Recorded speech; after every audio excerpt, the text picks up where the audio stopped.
Welcome to the Fantasy Syndicate Podcast with your hosts, Joshua Poniatowski and Alex Taylor. Let's talk football. Hello, and welcome to the Fantasy Syndicate Podcast. My name is Joshua Poniatowski. With me, Alex Taylor. What's going on, dude? What up? So this week in the Bengals versus Cowboys game, they did a Simpson game. So a Monday night game was Simpson game, and we get an opportunity to talk about that game because we're recording this on Tuesday. So, which is exciting. But I wanted to rare treat for everybody. For sure. You get to know about that Monday night game.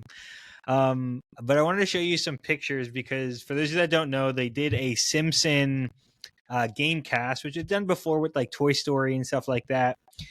Where they kind of transform the players into Simpson characters, and you could watch it that way.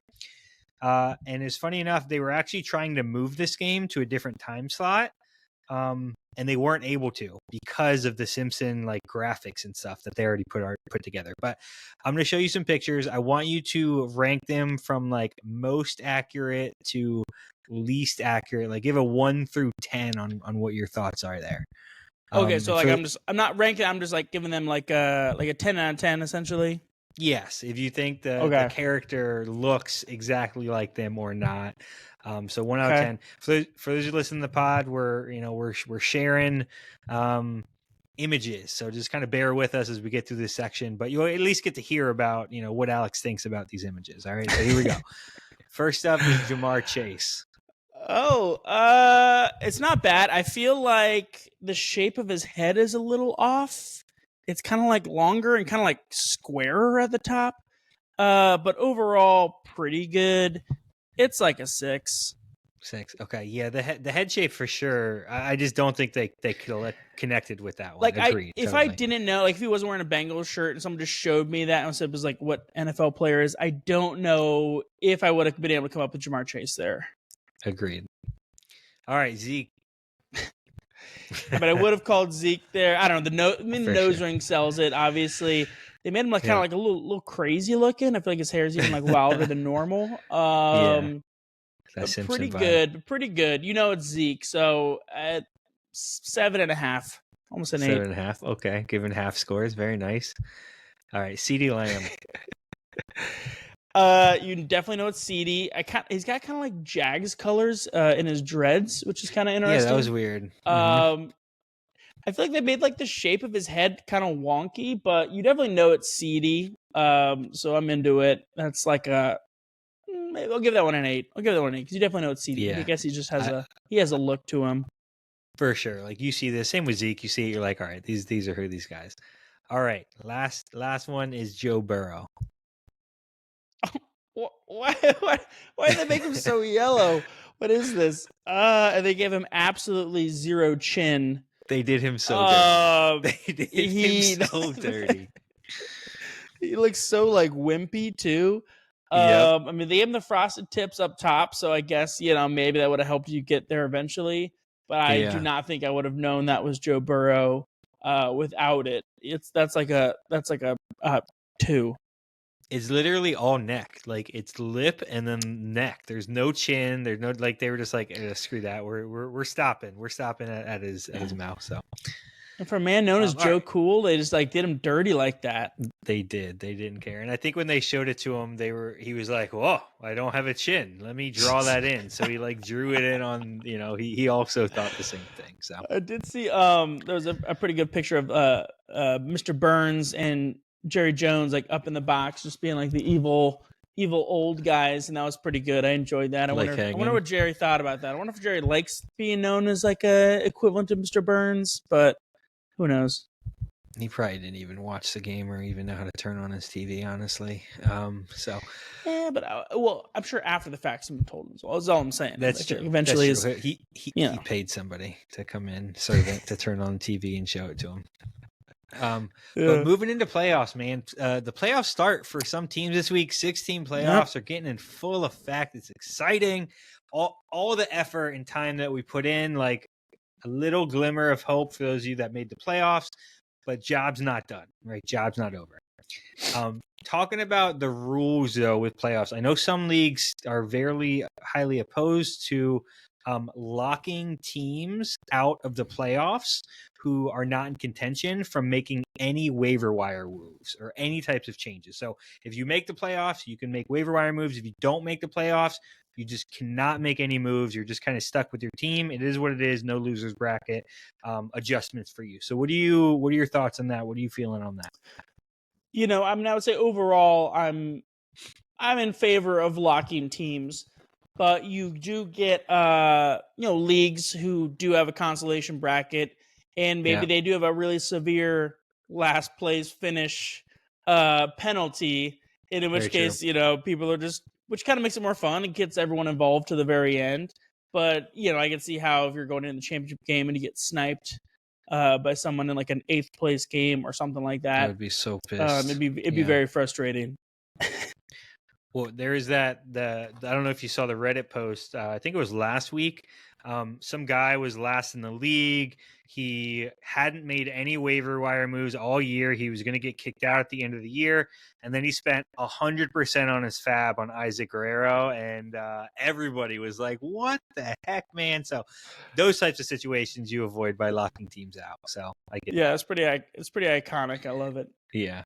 But I mean, last week wasn't the playoffs, so he wasn't locked out yet. Correct. It's still not totally locked out. Still legal. part of the mix for sure. Yeah, it would have been funny if we did it this week, but yeah, still totally legal.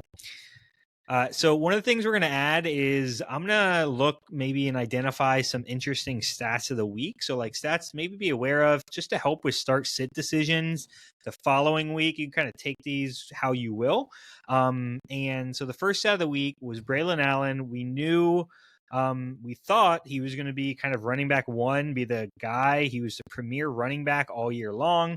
But Isaiah Davis and him almost saw a 50-50 opportunity share. Braelon only had one more opportunity on the ground and one more through the air. So that's just an insane stat. I thought 50-50 split for these two guys. I would absolutely not touch this backfield with the playoffs on the line. There's just one, it's the Jets. You don't know how much they even care anymore. Two, a full 50-50 split. Isaiah got the touchdown last week. Like I'm not touching that. Yeah, you got to be desperation mode, I think, to start. These guys might be on waivers, but still desperation. Next one is Jonnu Smith. He had one target in regulation. He saw his lowest snap count on the year since week 10, which when he started to go on his run. I really think he must have pissed McDaniels off somehow. Obviously, we saw him get involved in OT, but it was just ridiculous to see, especially as a Jonnu owner who started him. I was like, what is happening right now? Yeah, I mean, he got incredibly lucky in overtime because he just like all of a sudden popped off for 3 catches, about 40-something touchdown. It was weird. I mean, the targets, it's, tight ends get sometimes like schemed out of a game. I mean, any offensive player can really get like kind of schemed out of a game by an opposing defense. So that, I mean, that sometimes does happen. I would say the more surprising thing was having his snap count get lower. That's kind of like, all right, well, that's weird. Like, why? But yeah, obviously exactly. we have no idea what happens in that locker room, and if maybe he did get in the doghouse, maybe he leaked a chalkboard photo with some signals too, just like Gibbs. Who knows? Without anybody knowing. Sincere McCormick, awesome name. Over the past 2 weeks, there has to be a unsincere McCormick somewhere out there, but Sincere McCormick over the past 2 weeks has averaged insincere. You know what I meant. He has averaged 5.5 yards per attempt and 4.3 yards before contact. And to put that into perspective, this is up with names like Saquon Barkley, James Cook, Zach Charbonnet just had a historic week with similar efficiency as that. So he's getting it done for the Raiders. Like, it's crazy to see. Yeah, I'm going to actually dive into him a little bit more in the waiver wire pickups. I think he's one of the top waiver pickups this week. I did scoop him up. I mean, you might have, scooped him up last week. I do have him on one team. But, we weren't really sure yet. But, yeah, he's doing really good on the Raiders right now. They're just giving him a lot of opportunities. So he's kind of like a little high floor situation IR, going. So, Rico Dowdle over the past 4 weeks, He is top 3 in rushing yards, only behind Saquon and Kyron. And he's number 4 in explosive runs of 10-plus yards. Emerging is just running back 1 on the Cowboys and just putting up monster games. And honestly, they're working through him. Like, their offense has been through that man and not CD over the past couple weeks. Yeah, I had him as one of my deep sleepers in the preseason. But even I was like, you know, well, it was mostly just based off of opportunity. I was never like, he's just like got that dog in him by any means. But he's hitting these holes hard, and it's also the O-line's giving him some runs, some decent looks. Right. But yeah, he's been kind of fun to watch the last month or so. This one was a little worrisome for me because it's about Jalen Hurts, who I have stock in, and Jordan Love, but they had the lowest pass attempts in Week 14 with only 21 and 20. And honestly, as we think about the year, this isn't unorthodox, right? Like, Josh Jacobs and Saquon Barkley just have been elite level rushers, and we're seeing the result of that on the other end from the passing games. I mean, I wouldn't fret too much. Jalen was still QB4 on the week. Yeah. And it's like those two aren't in the same tier, or like maybe 2 tier. I mean, like, Jordan Love's not been that good this year. He's quarterback 15 on the season. He actually only has he's a week where he finishes QB2 and a week where he finishes QB3. Everything else is QB10 or farther. Like, he's not really been reliably that good. He's not been bad by any means. He gets you like 15 every week, but by no means has Jordan Love been going out there and just like winning people weeks. Whereas Jalen Hurts will go out there and win you a week with like 3 tush pushes in like a 5-minute span, and you're like, what just happened? And you're like, oh, well, that's just Jalen Hurts. That's what he does. Yeah. So rushing upside has been crazy. Over the past 5 weeks, the Rams have targeted their wide receiver room at a ridiculous 84% rate. So when I say wide receivers, I mean they're grouped in like how much are they targeting tight ends, running backs, wide receivers. So they have been targeted at an 84% rate. Putting that into perspective, if you have a Saints player, Saints wide receiver, I'm sorry to say this, but Saints, who are currently worse in the league kind of in that time frame over the past 5 weeks, have targeted their wide receivers at a 32% rate. Like, abysmal. Yeah, I mean, we kind of talked about it for like a couple weeks there, right as everyone was starting to get healthy again, and we're like, is this Rams offense going to be kind of what it was last year, and the last couple of years? And it has been. I mean, they've been firing on all cylinders. It doesn't go deep, but Kupp, Puka, Kyron, and Stafford are all auto starts. Like, they're not getting a lot of fringe guys involved, but it's kind of what you want. They're like the epitome of start your studs. Like, don't not start a Rams stud. Like, don't overthink it, because they're all getting the targets. They're all getting the looks. Pretty fun. And last one, over the past 4 weeks, Chase Brown is running back 1 in targets with 29. And he has more targets than players like Tee Higgins, DJ Moore, JSN, Nico Collins, Darnell Mooney, Scary Terry, and is just a walking PPR running back cheat code. Like, Chase Brown. Yeah, because you crazy. Yeah, it's been pretty convenient because he hasn't really done anything crazy big on the ground. I think over those 4 games, his highest rushing yard was 86. So, hasn't cracked 100 yards on the ground, any of those. But, yeah, he's just getting peppered with, like, 6-7 targets every game. And, like, I think, let me look at his receiving yards, 52, 57, 30, 65. Those are all just receiving yards. It's like, that's a cheat code right there. Though, for a running back, for sure. Oh, that's what I'm saying. Yeah, I'm saying absolutely. Those are like free yards, I feel like, for a running back, All right, well, we're going to move into the observations now. Those are some of the stats that we might, reflect on those as we're going through these, but these are more like the games that we watched. Of course, stats are a critical part of fantasy, and they help us kind of dictate and make decisions, but you have to watch the football games. Like, if you're not watching the games, the stats are useless. So we do that for you. So you don't have to if you don't want to. We watch all of them. But I want to talk about the Giants versus the Saints games and the fantasy playoffs a little bit now that they're here and or coming up for some of you all. The Giants are using their third string quarterback. Derek Carr tried to be Saquon and just broke his wrist because he's not.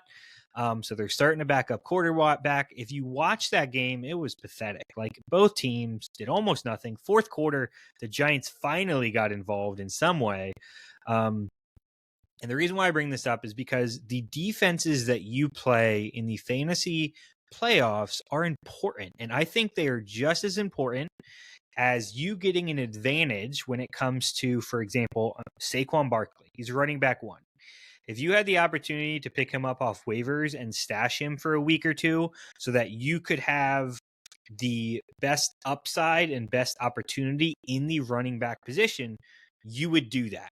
So I think as defenses, you need to look 2 weeks ahead. You need to look, potentially maybe 3 based off, your spots on your bench, and roster defenses that are going to give you elite upside. So I'm going to share the defenses that are coming up, but do you think that is me overreacting to defenses and you should just figure it out week by week? Or do you think that is a serviceable thing to do in the fantasy playoffs when you're looking ahead and have to start a defense because they're 1/9 of your team? So I mean, I definitely look ahead and I implement that strategy once I get through buys, and I kind of have like my main backups or handcuffs, like my one backup wide receiver, one backup running back. Like I don't need 3 backup wide receivers once I'm already through buys. Yeah.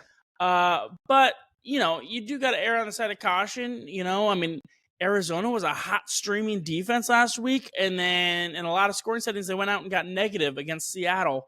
So it's never a guarantee. And with things like injuries, you might try to plan ahead and pick up this defense, 3 weeks before, 2 weeks before. And then by the time you get there, things changed. That team lost their quarterback, so their offense is not going to be on the field. It's a fluid process. I try to do it, but I've definitely also been burned many a time, like being a little overconfident in a defense and then kind of gotten wamboozled. Yeah, and I mean, I think you need to target the ones with backup quarterbacks, like Arizona and Seattle. Like, maybe that looks like a good matchup, but Geno's healthy, JSN's healthy, DK's back, Charbonnet, has looked great. I don't know. So, for those of you that streamed Arizona, I'm sorry that happened to you, but like, to me, that's not a good streaming defense in my mind.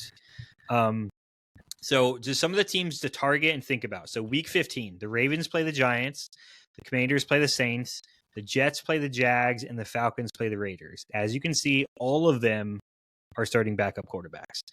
Week 16, Falcons play the Giants. Falcons haven't been a great defense, but the Giants have Drew Lock throwing them the ball, or whoever else they can pick up off of, the kind of 4 work line practice that they have. Squad. Not even practice squad. They go to Publix. So like, hey, you want to play quarterback? Come on. The Packers are playing the Saints, which again, it's going to be a backup, potentially a rookie. Week 17, Chargers play New England, Colts play the Giants, Titans play the Jags, and Raiders play the Saints. So target backup quarterbacks, put yourself in a good situation, and don't get caught off guard by just waiting to the last minute to start a defense. So that's all I'm saying. Yeah, I mean, I kind of like that Raiders against Saints in week 17 because Raiders got a pretty good D line, and they could be messing up that quarterback. Max Crosby's. Yeah, I mean, a lot of those were. Yeah, I mean, I don't know. Do you trust the Ravens defense? Do you trust the Falcons defense? Like, these are still NFL, quality players. Like, I don't know. They don't always collapse. I don't know, man. I'm going with the crappy quarterbacks start the defense against them. That's my mindset, but maybe not. We'll see what happens. Any given Sunday. That's all I'm saying. It is true. And speaking of, any given Sunday, it just seems like any given week, Josh Allen is going to do just an absolutely insane thing that we just have to talk about. Last week, we had a double touchdown. We got credit for throwing a touchdown to himself. Then this week, he becomes the first player in NFL history to ever score both 3 rushing touchdowns and 3 passing touchdowns in the same game. He ended with a ridiculous 51.9 points in Yahoo default scoring setting. This breaks Michael Vick's record of 49.3 for the highest QB score in 1 week. Allen has had a bit of an up and down start to the season. He had 2 single-digit scoring weeks in the first 4 games. It was kind of like, was he worth that QB1 hype? But he has now climbed up to QB2 on the season, sitting just 16 points behind Lamar. Josh, is there a QB you trust more than Allen heading into the fantasy playoffs? So, according to ESPN, he put up the number 1 most fantasy points as a QB since 1950. Okay. Allen needs to relax and give somebody else some other touchdowns on his team. Like, probability-wise, these historic games cannot continue every week. They just can't. They just simply cannot. He cannot throw a touchdown pass to himself every week. He can't break a record from 1950 every single week. So there's going to be some aggression there. However, he's going to go parabolic next week because he's playing the Lions. So that should be an absolute shootout of a game. It should be. After that, though, they have New England. They have the Jets. Those teams probably aren't going to be too excited to play football. The game scripts might not go his way. I mean, obviously, he could always rush and score. James Cook might dominate those 2 games, but he's top 4. And if I were to rank quarterbacks right now, Lamar is still my number 1.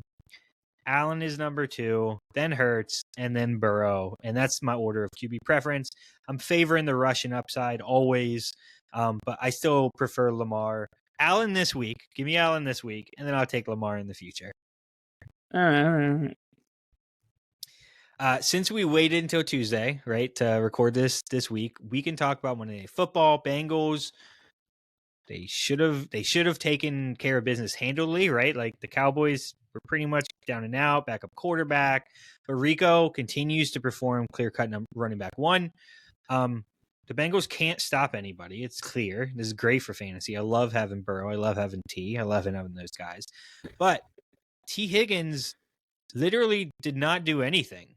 Jamar Chase went parabolic again. He put up some 45, 50 drop number, 170 yards, multiple touchdowns. Are you worried about T entering the playoffs with that potentially happening? Is there ever a time where you're not a little worried about T? I mean, that's kind of just the nature of the entire Bengals team. They've always been a little hot, cold. I mean, that's kind of, one thing kind of knocked on Jamar too going into the season is inconsistencies.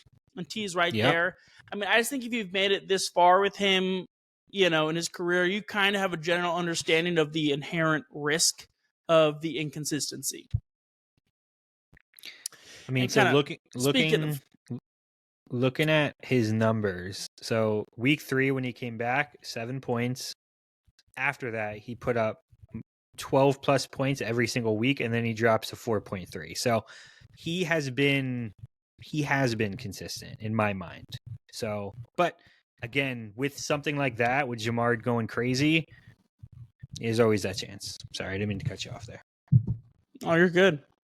Well, then, and true. He also did have 5 targets on the game. So it wasn't like he had a little production, but he wasn't like completely like blanked, in the game script.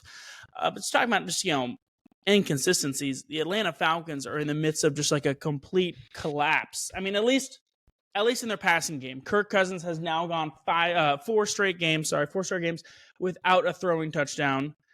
Shout out to me. After week 8, I said to trade away Kyle Pitts as my sell high because his 2 games against my Bucs were overflating his worth.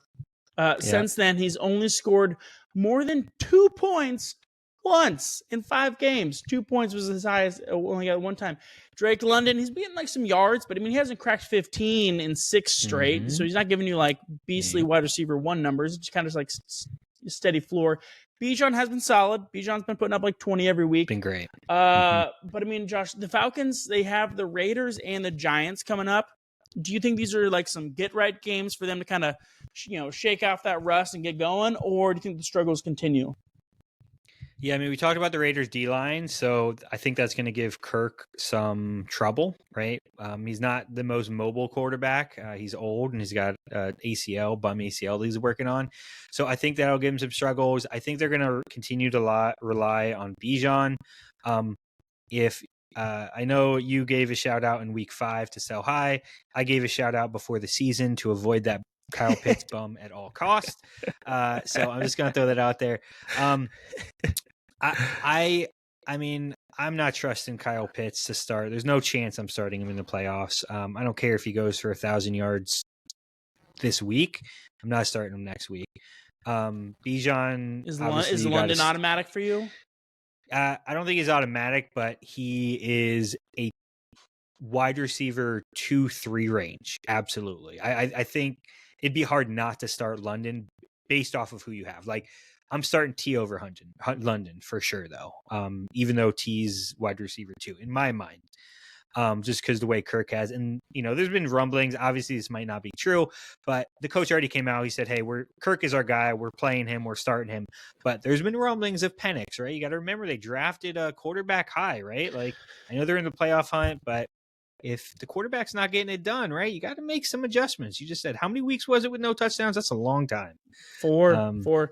Yeah. I think as long as they're in the hunt, I don't think they move on. But I could see in weeks 17, 18, like if they're like technically eliminated, like why not throw them out there? Because also Kirk's old, and maybe you just want to give him some rest. Why risk injury for him? It would be kind of impressive because they gave him so much guaranteed money in his contract. It'd be kind of like the opposite of the Browns just keep putting Deshaun Watson back out there just because they don't want to admit defeat. I'd be kind of impressed if they just get admitted defeat on Kirk Cousins and just moved on to Penix so quickly. But yeah, Jets versus Dolphins. This was another close game for the Jets, but they lost and they are officially eliminated from playoff contention. Tua in Miami, they seem back on track. We talked about them, the cold game last week, but their offensive production is exciting, and it's won them the game in overtime. We talked about Braelon, Allen, Isaiah Davis already. Do you think moving forward, the Jets starts to shut players down? So we're talking Garrett Wilson, Devontae Adams, Breece Hall. Like, these should be 3 top fantasy producers. Lock starts, wide receiver 1-2 range. Breece Hall is running back 1 range. Like, do you think they start shutting these guys down because they're out of contention? And what's the point? Yeah, it's just really tough because there's a lot of different variables at play. I mean, obviously at a certain point, it gets kind of dicey, and you don't know how. Rodgers tries to always kind of outsmart people, and he can be a little moody at times. So you could just see him getting on his own train of thought and being shut himself down. Regardless of what the coaches may want or not, he could just shut himself down. We don't know how that's going to go. I think minimum, I think this week you're still, ripping all these starters. But going forward, who knows? I mean, you gotta keep an eye on the situation. They gotta beat Jacksonville, right? Jacksonville might make them feel a little bit good. The Jags, they're playing the Jags. You would hope they would smash them and put up a monster fantasy performance, and the Rams as well. They're gonna have to keep up. So I don't know. And we don't know if Rodgers is coming back next year. I mean, he's kind of talked about it, but he's kind of he's so wishy-washy. Does he want to end on a high note and finish the season strong? Or is he senioritis? Mm-hmm. This is it, guys. What's the point? There's no point. And he's going to pack up his cleats. I don't know. Does he need to? Does he need to, though, right? All the years that he put in, does he really need to be I'm going to show out the last 5 weeks of the season so I can get a contract to play somewhere else? I don't think so. I think he's all right, I'm done. Somebody will sign him and start him as a quarterback. I don't know. This is my thought process. You think? Well, here's my thought. Not that I think anybody would sign him as a bridge, hey, draft a rookie first rounder, sign Rodgers relatively cheap, a 1 year $10 million.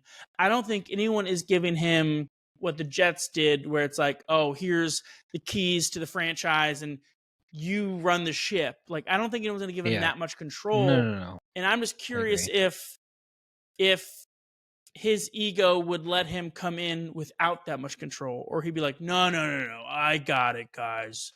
I'm Aaron Rodgers. You got to listen to what I say. Like, can he come in and just be a bridge guy and just kind of learn a new system and hang out? I don't know. Yeah, it'll be interesting to see what happens to him. Mike Evans update, 1,000-yard season update. Ding, ding, ding, ding, ding. Bit of a letdown this week as he only had 69 yards. Nice. But now sitting at 590 on the season. He's going to need to average 102.5 yards per game over the last 4. So, yeah, a little disappointing, but, still in contention, still within reach. So we'll see what happens. But that is the end of your Mike Evans update. Well, I'm going to keep rolling with the Bucs because they keep making it harder for themselves than they need to. I don't know if you feel this way, but it seems like they're doing that, even though they ended up winning somewhat convincingly in that game. Bucky went down to the back injury, which is concerning. Baker, this is interesting. Baker is still QB5 in the season, but since week 9, he's only averaged 15.7 fantasy points a game. This week was the first week he broke 20 points since week 9. This downtick in production has emerged with Bucky's emergence in the run game.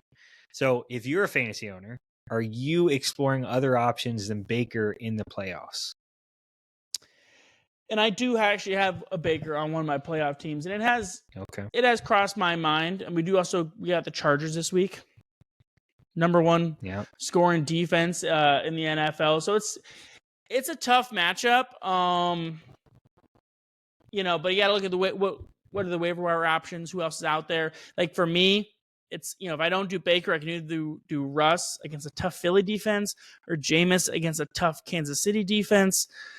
Yeah, none of those are good. I mean, if anything, I would maybe gamble on a Jameis thing, but I'm probably just gonna rock with Baker and just keep going.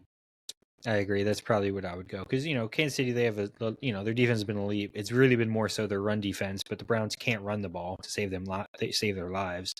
But every Kansas City game is always 17 to 14. I know it's low. The games never go into the 20s ever. So yeah, no, you're right. But still, Philly D is tough, and the way Baker, But yeah, Baker. I mean, you got to roll with your boy, right? If you're gonna win it, you're gonna win on the back of your guy. And you're gonna watch that game adamantly. So for sure, it also makes it more fun for you. There you go. The day and time and the second that it's going to be playing in the Sun dialogue. But all right, we're gonna move into waiver wire pickups. Remember, these are guys that are available in 50% or less in most leagues. I'm gonna roll into it. Patrick Taylor Jr., 8% rostered. We talked about handcuff running backs last week and how critical they were, right, for the playoffs. We saw Braelon Allen, Isaiah Davis, Zach Charbonnet could have potentially made you make the playoffs. Charbonnet was awesome last week. He was amazing last week. And even though Isaiah Davis, Braelon Allen split backfield, they're still running back 2-3 department if Brees isn't able to go. Sharps obviously is running back 1. So they're viable starters. Isaiah Guerrero, I really don't think he's going to be healthy. When he was in, elite. Patrick stepped up, handled majority of the workload. He's on a short week. Could be a plug and play if you need a running back. I am worried, though, he won't be the clear-cut running back 1. He's a practice squad guy, so maybe split opportunities. But I think he's going to see enough opportunities to be serviceable. It's a short week again. They're playing on Thursday night. I would need to check the update, and he was day-to-day last time I saw, so we'll see. It's a tough one, but it's there. There if you need it. If there's ever a team you're more the most confident in, and for a plug and play running back to just bring you elite value, it's the San Francisco 49ers. I mean, nobody else would be. It'd have to be some random fringe practice squad guy coming out of nowhere, which is what Patrick already was. So it's they probably didn't even have anyone else on the roster early at the start of the season. But I mean, even Garendo, it's he told everyone to spend all your fab.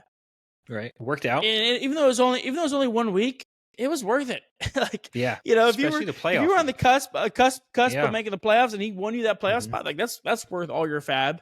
So I mean, Taylor's kind of right back at it. I mean, I don't know how much you got left, but I'm planning on spending most of my money on him.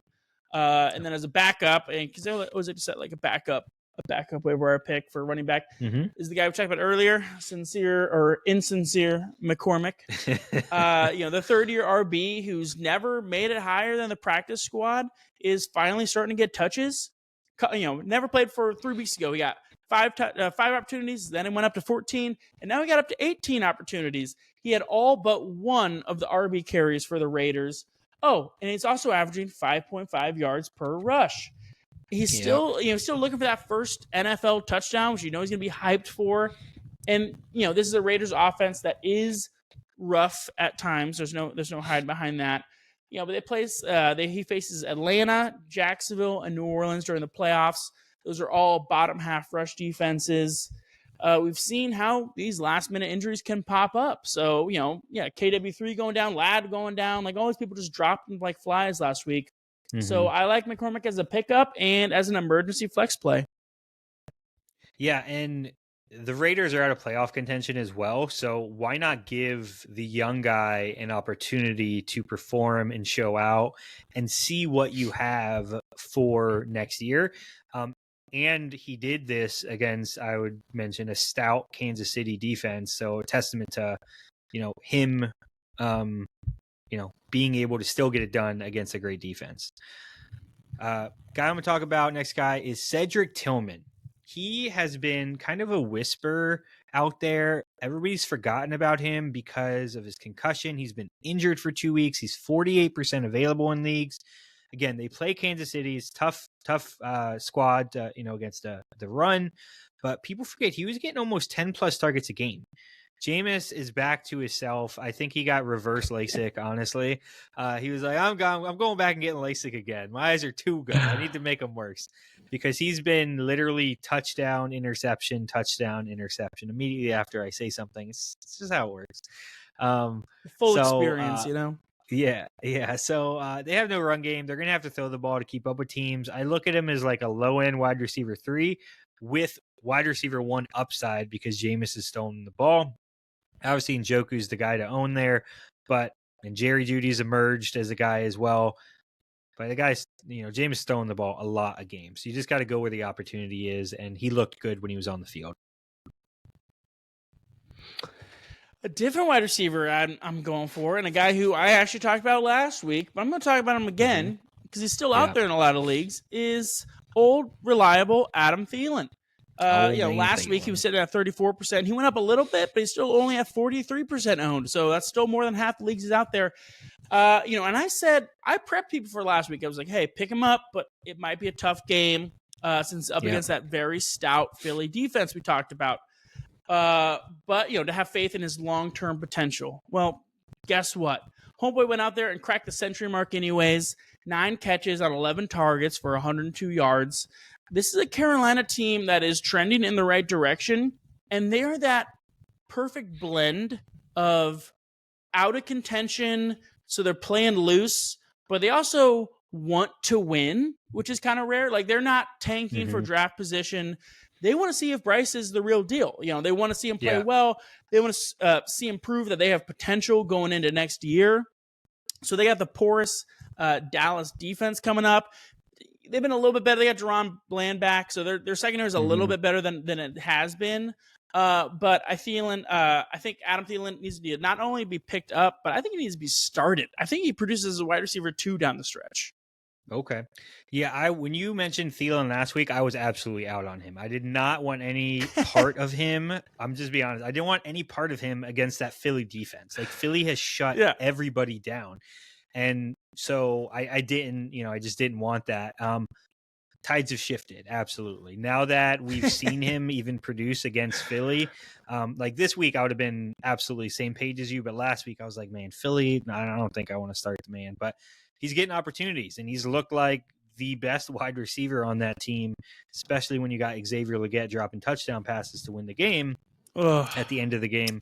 Good Poor old guy. rock hands. Yeah, it's tough for him. But yeah, so I do, and I think he's a viable starter, and somebody that if you need a plug and play wide receiver, you can feel confident about doing that. Next wide receiver might not be as confident, but this is one of your boys, Jalen McMillen, 12% rostered. We talked about him earlier in the season. We're getting like a resurgence after his 2 touchdown performance past week. This might be chasing points in somewhat of a way. Cade Otton's still involved. Sterling Shepard actually got more involved this week. Mike Evans obviously is always involved. But again, your Bucs just continue to want to make things the hardest way possible. Bucky might be out, which means we might regress to what we saw Baker doing previously, which means more mouths to feed and better opportunities for them. So again, this is a risky play, but if he's out there and you're desperate for wide receiver, you just got to hope that, Bucky stays out and he just sees some looks and opportunities. Yeah, I mean, again, we got a tough Chargers defense here. So this week, I mean, I like the guy for his long-term potential. I don't know if I would be like super confident throwing him out there this week. He's like our deep ball guy. So it's kind of like, you're gonna get a couple shots a game, but sometimes they hit, sometimes they don't. And he kind of that middle of the season, he was really kind of missing him. Just the connection with him and Baker just wasn't there. But yeah, I mean, I know the Chargers have an elite defense, and they have had it all year, but their rushing attack has drastically tanked without J.K. Dobbins over the past couple of weeks. Yeah. And it's impacting. Well, and Lat. I mean, plus they're missing Lat. If they're missing Lat again too, it's like that's true. It's like, all right, this offense is not what it was. So yeah, and so you can't run the ball. You're not passing the ball as effectively. You're gonna eventually give up more points, right? Because you don't have the ball for 7-8 minute sustained drives. Granted, they did play the Bengals and Ravens, who are 2 elite offenses, but still, Bucs, I would argue, is not maybe Bengals Ravens category, but they're still up there as far as offenses go. I would say so. I mean, that's the only way they stay in games, because they don't got a defense, that's for sure. So a little positive, so bad, a little negative, so bad on that. So all right, we're gonna move over to Antoine Winfield Jr. also just got hurt. So our secondary is even worse than normal. It's no. That's Quentin Johnston's gonna do something stupid on us. I'm gonna be so annoyed. He'll either drop 6 passes for touchdowns or catch all 6 for touchdowns. There's no in between with that, man. Yeah. We're gonna move to the trust or bust section. This is a section where I tell Alex, I give him 2 options or a option, and I say, do you trust or do you think this guy is a bust? All right. So Jameis Winston versus the Chiefs. Trust.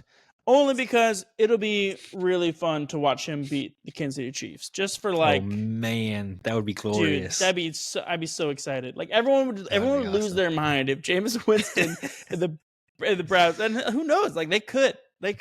So it's very possible. I'd be here for it. The Browns are a wild card.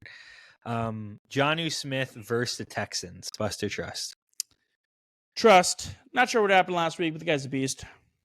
All right, no doubt. CeeDee Lamb versus the Panthers. Trust or bust? Trust, but he's tough because he's dealing with shoulder things. So it's like every game you watch, he's like going in and out, but he keeps coming back in. But it's not a fun trust. All right. Sam Laporta versus the Bills. Bust. His targets have been going up lately last month, but it's not enough. I mean, still only averaging like 5 or 6 targets a game and 2 mouths to feed. Yep. Jacoby Myers with Desmond Ritter. Desmond Ritter, yes, excuse me, versus the Falcons. Bust. Ritter sucks. Enough said. He also runs the ball way more than so that doesn't help Jacoby. AOC. No, it doesn't. Not at all. So I'm on the same page with you on that one for sure. JSN versus the Packers. Trust. He's had at least 9.9 points in half PPR for 6 straight weeks. I mean, he's really coming together as like a really solid wide receiver. I'm excited for him. I think excited to draft him next year because I think he'll really just like pop off next year. I think he's wide receiver 5 right now. No way on the season. I think so. Let me pull it up real quick. Let's see who can do it faster. All right, deal. Why am I not loading? No, my internet's not loading. Alex has slow internet, everybody. I have faster internet. Oh no, All right, I'm well, looking tell at me the what wrong it data. is. Nope. Oh my I'm- gosh. We'll come back to Botched it it? when Alex is when I did watch it. Yeah, but I was looking at the wrong data point. It's okay. All right. We will tell you. I think He's he is six. wide receiver 5. He's 6. Okay. six. Gotcha. Hey, See, you that's pretty doubt crazy. me? That is good. Dude, but you want to know what's nuts? The difference between 1 and 2. Have you looked at this or not? Jamar Chase in half PPR. Mhm. Jamar Chase is at Jamar. 270.9. Yeah. The next highest is JJ at 197.7. That's a difference of Yeah. like 73 points between the 1 and 2. It's because normally Jamar has like terrible games where he puts up like 3 points consistently, but this year he's been way more consistent, and he's had All the good multiple ones. boom games, right? Not just like one. He's had 2 massive, maybe even 3 massive, maybe 4. Right? I think there's 4 massive games that he ended up having. Here, I'll tell you what I got it right here. What are we calling over what in half PPR is a massive game? Over what? What's our barrier? 25, 30? I mean, yeah, I think 25. Over 25 is consistent. Over 25, for I would say a massive game. 3, 4. 4 games over 25. Okay. And I think 2 of them went for plus 30, or 3 of them maybe. 3 games over 35. Yeah, so like that's ridiculous. So that makes Stupid. sense why he is where he is as far as rankings. All right, last Buster Trust, DJ Moore versus the Vikings. Trust. Minnesota actually has a pretty bad pass defense. And last time he played them early in the season, he put up 106 and a touchdown. So trust. All right, we're gonna move into the smash start of the week. Who you got, Alex? Man, my call last week, Jacoby Myers, bit of a letdown. I mean, he turned 10 targets into 7 catches for 67 scoreless yards. So not terrible, but no smash. The Raiders did have to deal with AOC leaving the game halfway through for Desmond Ridder coming in, and Ridder sucks, but whatever. Moving on, I'm going to count that as an L. This week, I'm taking a big name wide receiver who plays with an MVP caliber quarterback in a game. Man. Vegas has given a league high over-under of 53.5, and this is a player very due for a monster game. Any guesses, Josh, before I let it out? I don't know. Not even gonna guess. Go All for right, it. That's fine. My call this week is Amari Cooper. The Bills are up against a pretty tough Lions defense, which can be a little scary, but the Bills are gonna have to go big if they want to win this. Allen, they just lost in that brutal shootout to the Rams. So Allen's angry. He's fueled up. Amari's finally starting to warm up in Buffalo. He drew 14 targets last week, which is really exciting, but he still hasn't had that statement win that we know he's capable of. He has not cracked 100 yards in Buffalo, and he only had 1 touchdown so far, and that was in week 1. And then I guess 2 if you want to count the lateral to Allen the other week, but it doesn't count. They counted it. Yeah. So I think Amari and Allen are playing hard and fast, and I'm calling Amari for 8 catches, 127 yards, and a score. Jeez. Okay. Breakout game for Amari Cooper. My Buster Trust last week was Trey McBride. This man had 14 targets. He was the receiving yard leader in the game they were playing. They were playing from behind almost the entire game, so they had to throw the ball. I expected somewhat of a shootout in this game, which did, for the most part, happen. I honestly have never seen anything like this. This man just refuses to score a touchdown. Like, how are coaches and players? Like, he must have 0 touchdown, any type of incentives. I know we talked about like rookie contract and stuff like that, but still, this man has 0 touchdowns on the amount of targets, the opportunities. It is just mind blowing. I'm almost kind of rooting for him not to get a touchdown at this point, just for like what do you think the record is for like most targets on a season without a touchdown? I mean, he's at 106 targets on the season. This is wild to not have a touchdown. 80 catches. I mean, His receptions are up there crazy high too. So it has to happen. Like it's gonna have to come at some point. It'll probably be week 18 when everybody's fantasy playoffs are over. It'll be like 6 touchdowns in one game, and nobody's gonna benefit from it except him. So, but the smash start of the week I'm gonna take this week is the Panthers versus the Cowboys. It's Chuba Hubbard. He has now regained the backfield. I don't know if you saw Jonathan Brooks, non-contact injury. Man, he's gone. It's ACL, placed on said, IR. yeah. Yep, ACL, placed on IR. It's tragic for that to happen. It's tragic, especially after all the recovery. It almost makes you wonder, like, should they have just shut down Brooks and waited until next season? Like, Chubb was getting it done.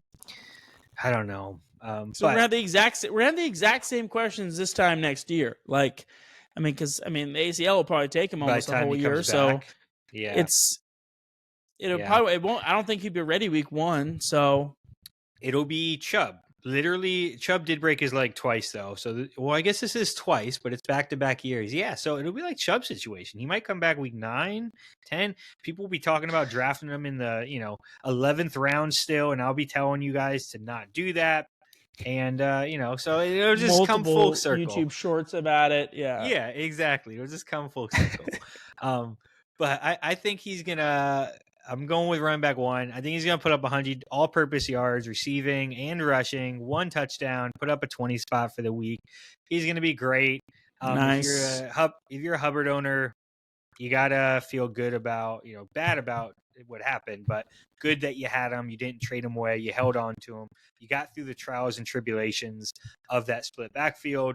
So hopefully you got him. I'd fire him up and start him and feel confident about it.